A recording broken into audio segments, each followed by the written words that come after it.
যুক্তরাষ্ট্রের সঙ্গে আলোচনা করতে হলে ওয়াশিংটনকে 5টি শর্ত মানতে হবে বলে সাফ জানিয়ে দিয়েছে ইরানের সর্বোচ্চ জাতীয় নিরাপত্তা পরিষদ।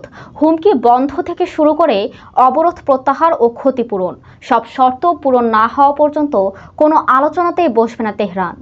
বিস্তারিত থাকছে প্রতিবেদনে।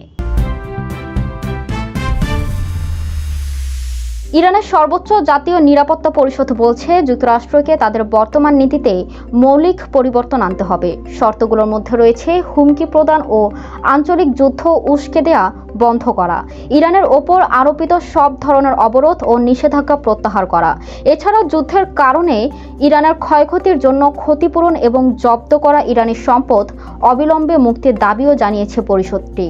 পরিষদের বক্তব্য, এসব শর্ত পূরণ না হওয়া পর্যন্ত যুক্তরাষ্ট্রের সঙ্গে কোনো আলোচনা বা সমঝোতার সুযোগ নেই। বিশ্লেষকদের মতে ইরানের এই অবস্থান মধ্যপ্রাচ্যের চলমান উত্তেজনা এবং তেহরান ওয়াশিংটনের সম্পর্ককে আরও জটিল করে তুলতে পারে।